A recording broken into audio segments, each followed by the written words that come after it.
Breaking news en direct ya Mongalema. Vous allez bon na proverbe 30-30. Kolomboka, mboka tokomi to récupérer Kolomboka. Kabila indeli mise à quarantaine les continuer. Pe ba démission ils ont continué ko non kaniti na mbula. Kolomboka la kwansila.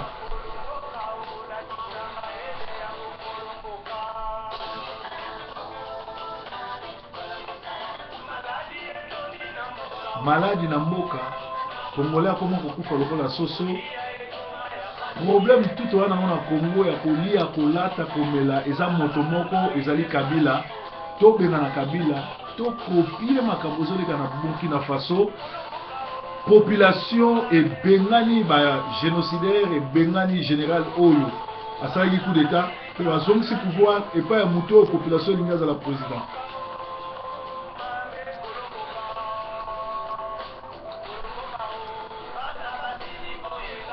Congolais comment kotelengana bamboka nyonso ya frontalier ya Congo bazobengana ba Congolais ezali malamu to bengana ba occupant to installer mboka na biso ote Congolais aza na richesse nyonso aza na tina ya kokende kotelenganaka na bamboka étranger te tokoyaka bamboka ya poto kosomba komela pe kozonga mboka.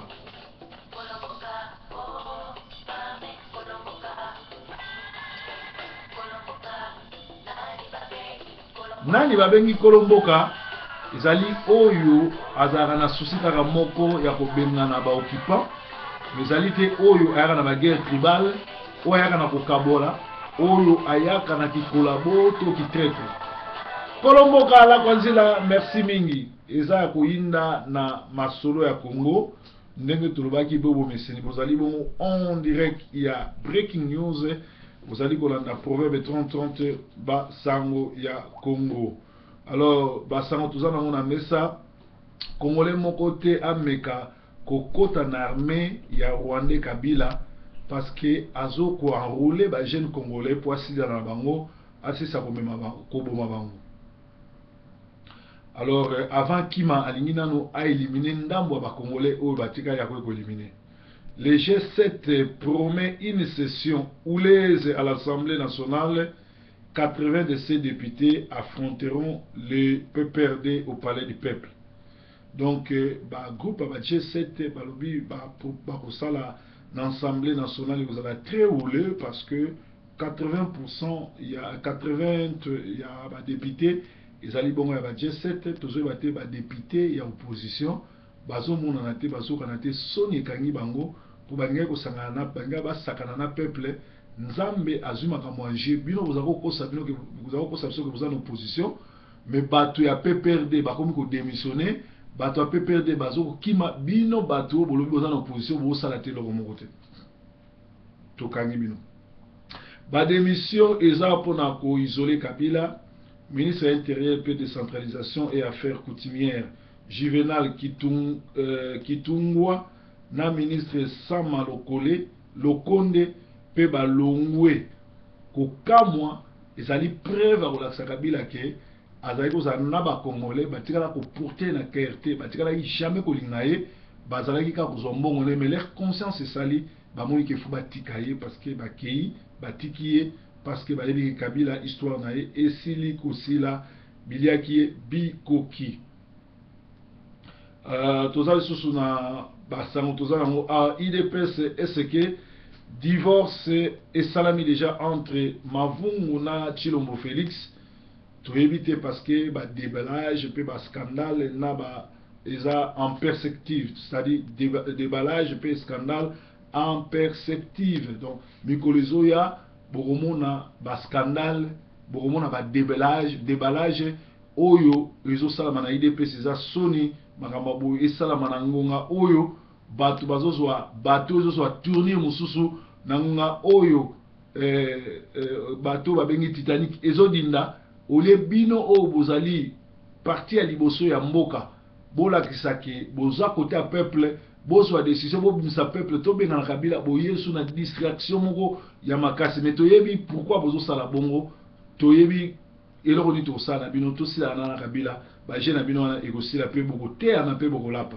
ezali mawa mingi mawa mingi pe mawa mingi.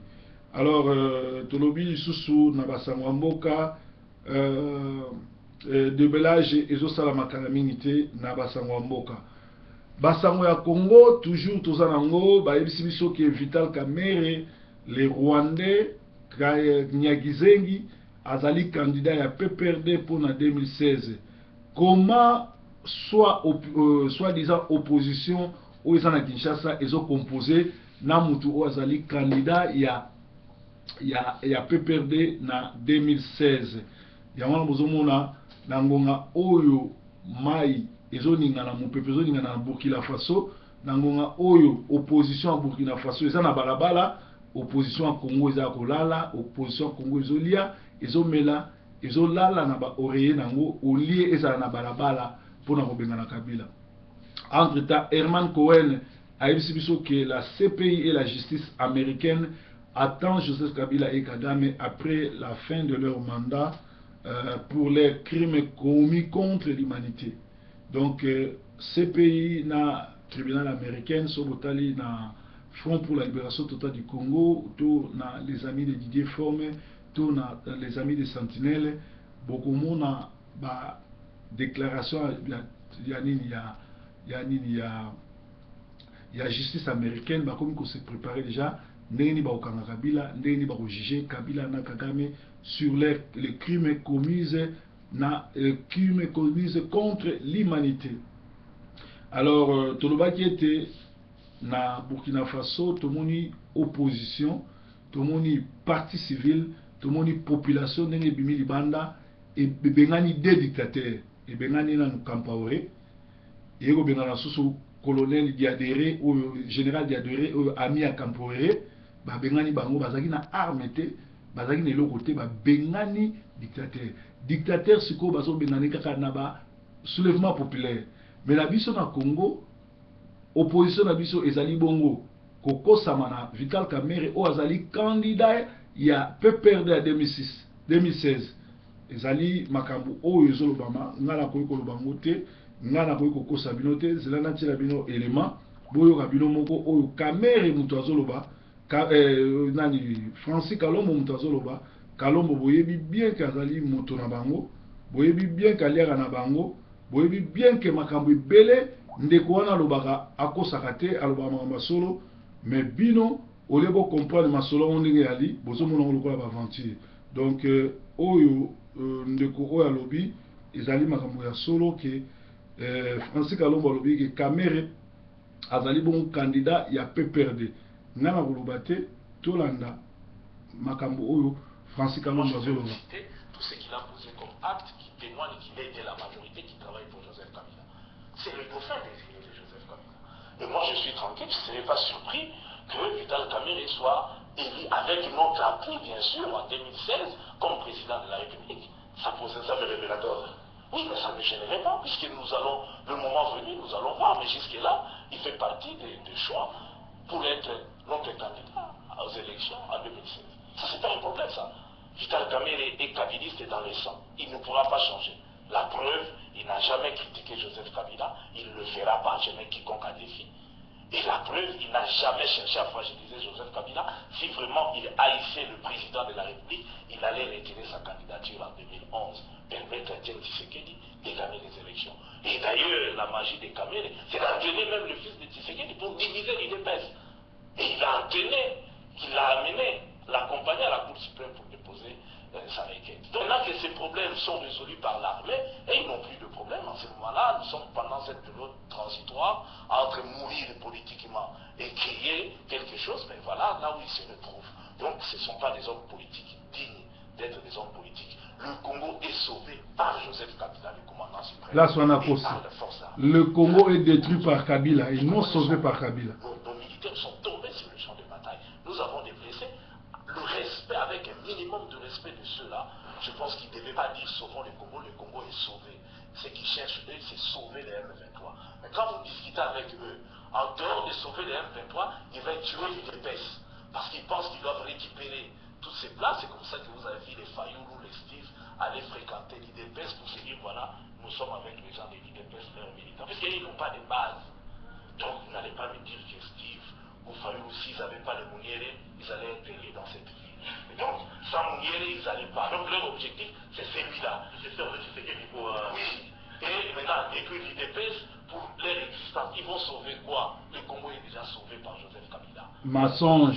Joseph Kabila a détruit. Joseph Kabila, c'est lui le problème au Congo. Ils n'ont rien à sauver. La preuve, c'est un mouvement qui n'a pas de base. Ils veulent faire ça dans l'alternance, justement. Ils ont peur, justement, avec les concertations nationales. Vous savez que les élections présidentielles seront organisées après les recensements. On ne sait pas s'il y aura la fin du recensement, c'est en 2020. Ils craignent, justement, que vous, de la majorité, vous tripatouillez la Constitution pour permettre à Kabila de rester au-delà de 2016. Vous n'allez pas m'imputer à nous ou à moi, nous de la majorité, les propos tenus par ceux-là même qui parlent du problème des recensements. Le problème des recensements a été soulevé par... Bon, Bolandi Binomoko que Kamere Azali candidat ya PPRD, Azali Bongo Moutou ya PPRD, puis Azali ami personnel à Kabila, il aime beaucoup Kabila à cause de détruire Kabila T, et ça solo parce que Kamere a jamais critiqué Kabila, mais a critiqué la politique, il y a premier ministre, ministre a critiqué jamais Kabila.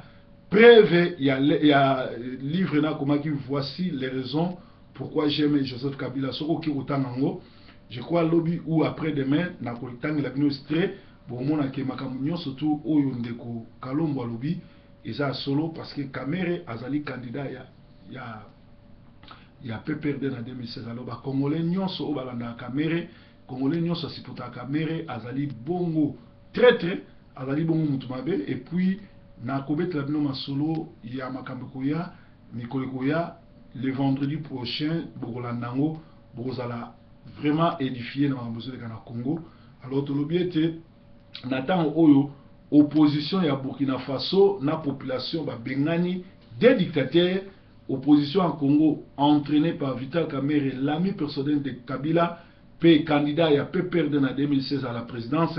Azo fait traîner bango bino boyoki ke ba fayulu batwana nyo surtout bayaki pembeni ya IDPS pembeni ya Etienne Tshisekedi pour basala un an parce que bazangi base, parce que bango nyo surtout bazaki bato ba travailler na Kabila baza la jeunesse bautaki na Kabila. La preuve bomoni bato bauti na majorité présidentielle bazo démissionner bazo sa ba déclaration, mais bato balobi baza na opposition batikali on dirait bungi rumba bazo baté loroni bakoki kosala.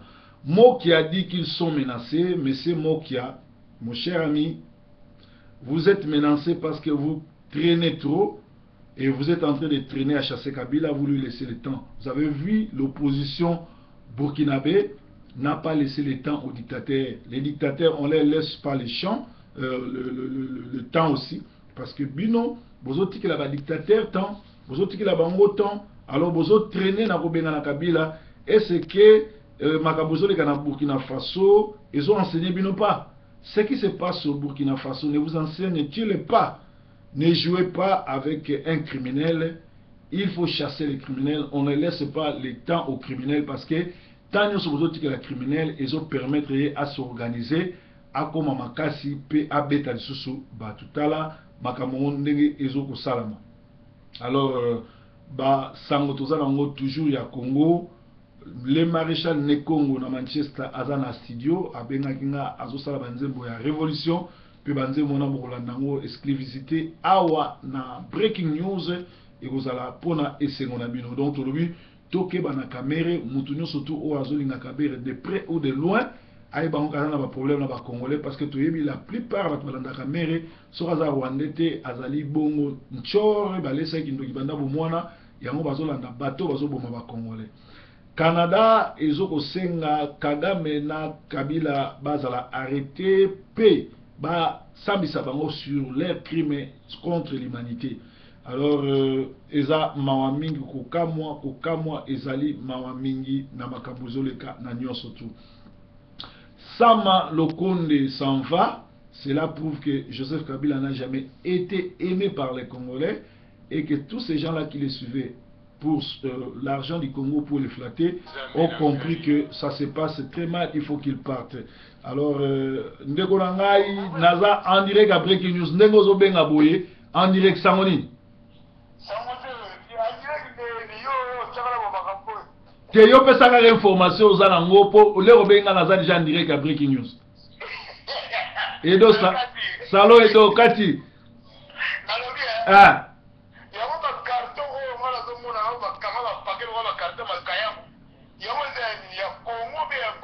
Te wana eza ba carton ya pondu mama benateka ba pondu utaka ndire ka Congo e utai ko ya donc to tiaka ngo na chitamil na word nini wide kuna na chitamil bozwa ngo kuna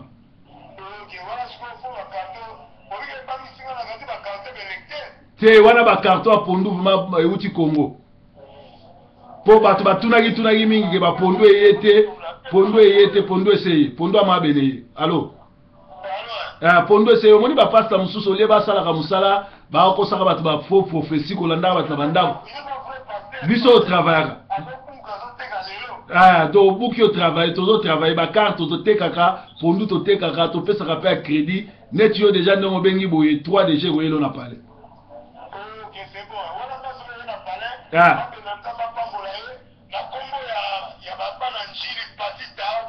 OK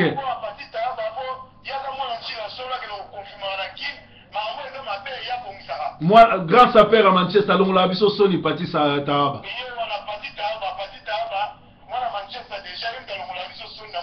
OK boni na salon kuna basangoni na salon edo la meilleur salon quoi à Manchester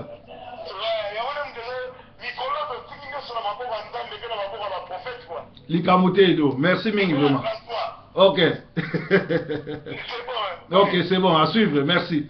Breaking news, toningai kolobela pe ba pondu bobengaki mingi o mama bena pondu pondu esilaki bino mo bomoni ba pondu déjà en direct à Kinshasa et c'est comme le bino soki bonimbo zwango bobenga na numéro mama bena to boke na worldwide na chitamile esika bandibu bokutango esika eteka maboyebi ndenge eteka maka carton mobimbeza na 20 pondu na kati eteka maka na 22 livres 50 c'est-à-dire bokende bokozwango eza pondu to bondeli ponango pondu kitoko bao baliaka na monde déjà bamsuba ye kozwango kale tozo kitisa ba kozwango to pe na Birmingham ko tikela papi kuna na Birmingham ba oyo bazala na posa pondu na Birmingham bo kutana maison papi oyo ezali bongo blessing blessing shopping blessing na Birmingham bokozwango pa papi bokozala malamu bandeko ya film fois comme pour tubo limisa eza erreur na ngate usine bakendaki congé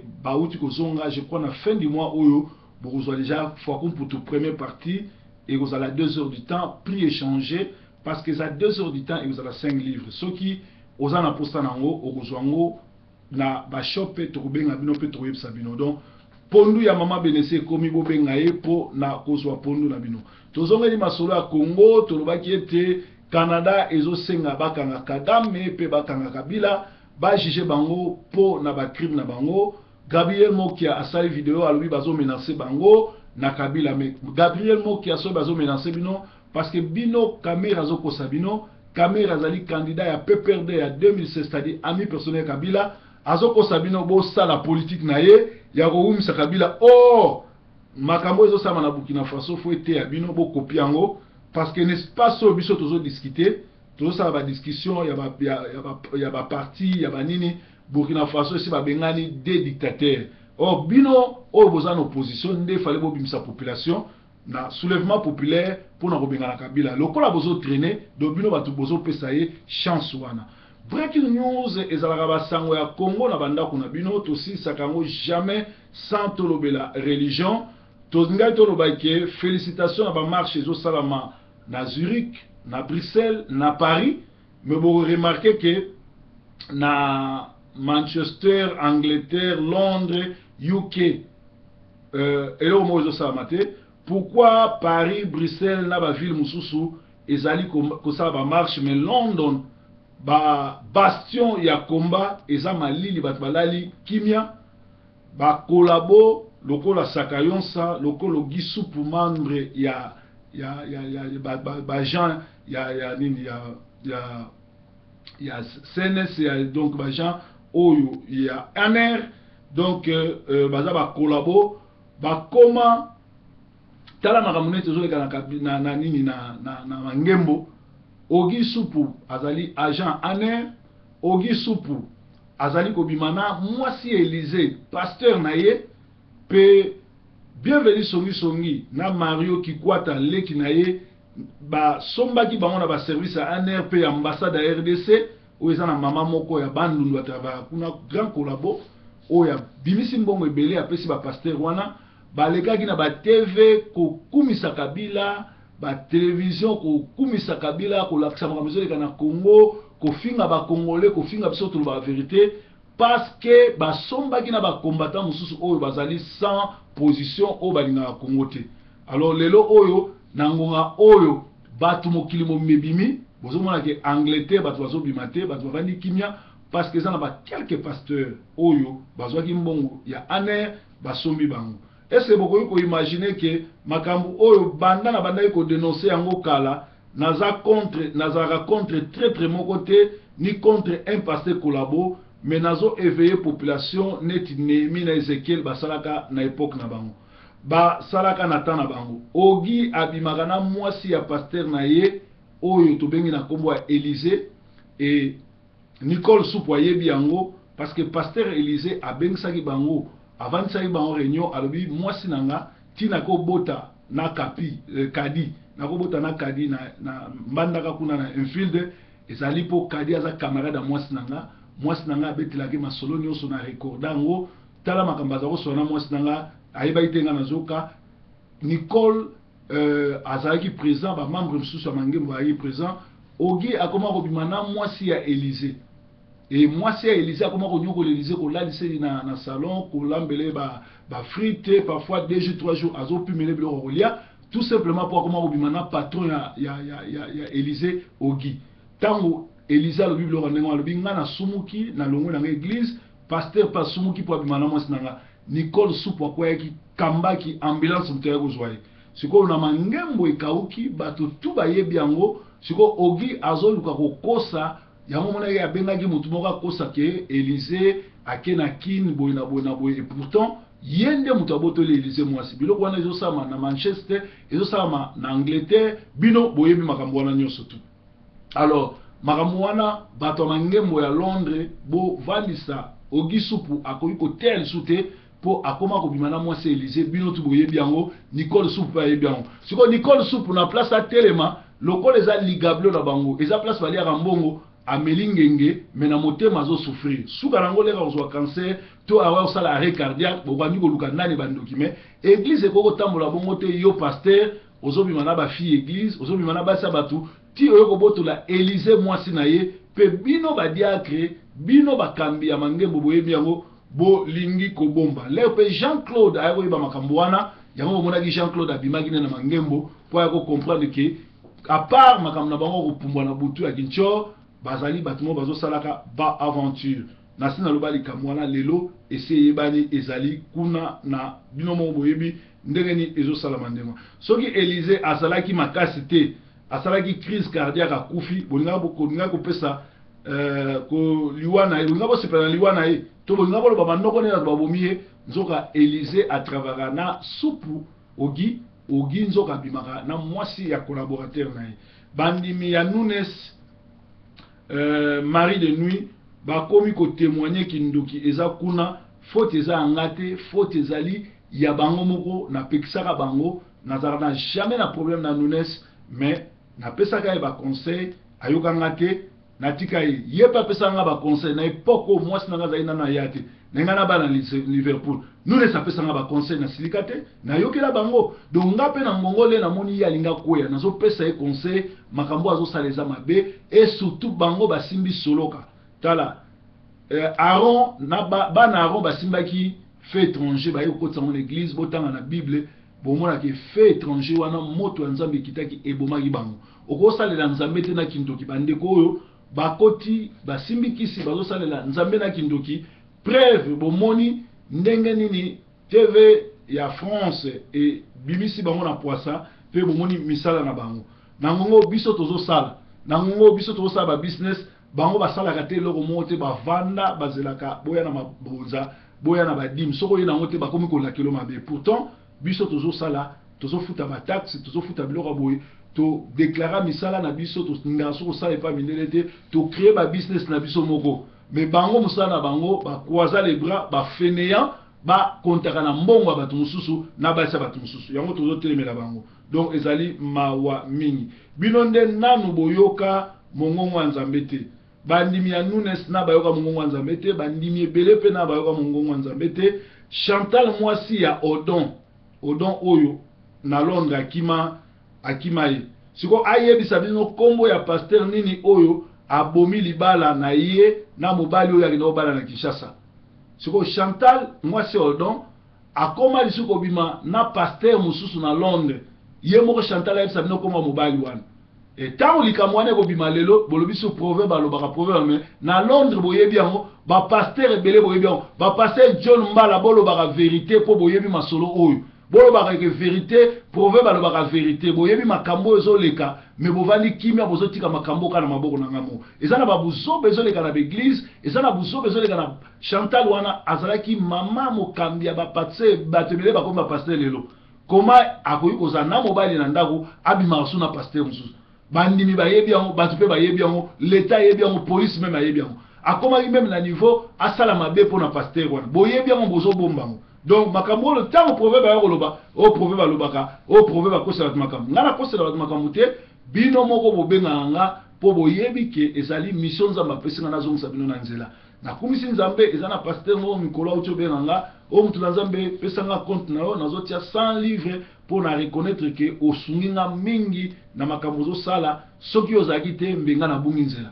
Donc ozomona ke bazo reconnaître oyo bazana Nzambe a solo bazo reconnaître bazo benga je na ngai archibishop Mboyo na Bolton tout le temps benga nga asolo la nanga azakane sengonanga alobi leki sala musala malamu zo sala mais archibishop Mboyo aza mukolo azali mutu abanda musala Nzambe kala.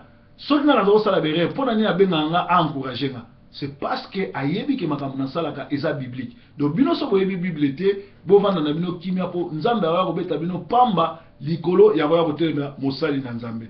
Tolobi susu boye nkolo akoyoka kozwa nkolo akoya kozwa ba oyo bakima masumu ba oyo ba vivaka na bolingo ba oyo ba vivaka na kobanga Nzambe ba oyo ba vivaka na kobanga maloba Nzambe. Mais ndenge ni bino bozoke na église bozo bongo mate ndenge bino bozoke na église bozaka na via masumu pe bozolinga ko encadrer bato. Donc ezali mawa mingi ezala mawa mingi bino moko bo bongo maboluka makamba misala mabe botikango eza mawa mingi bozali batu oyo bolobi boke na église bolingi pe ba poste ba diacre ba diaconesse ba pasteur ba nini mais bolingi ko bongo mate. Bon, yebisa ngai bozalaki misato bebe mayanga akufa moko akomi mbikuli na Allemagne yo ani tanto bamoni yo na JC oya pasteur ya Mangembo tanto bamoni yo na Zacle mabe bon awa pe cancer se beti yo pe papa ema akimi yo azongi na Cologne azongeli mwasine ya kala baki kobala même na kini otika na ndako yo moko ani diaconesse na Mangembo na Manchester Luka délivrance parce que yo mokili mobimba essayer bi ba aventure yo salaka mais na église moko bima na Jean-Claude Mabe moko landa Zakari Mabe moko onyoko la mobali mabe ya no mobali na kin mobali no na poto afutela ke ndako mais pourtant mobali ba parents bavanda na ndako famille. Siko mobali akimi yo azongi na Cologne papa ma akimi Manchester alaki atanga mwana classe na et mwana camarade na ye ya classe te camarade ne banda 4e des humanités to tanga na ye to kendane maki to vana na Germany to kutana na kin to vana na Manchester likolo na yo ndeko akimi Manchester azongeli mokili aliko croire son église te izama mingi Luka Nzambe Luka délivrance. Bye bye for now. Breaking news.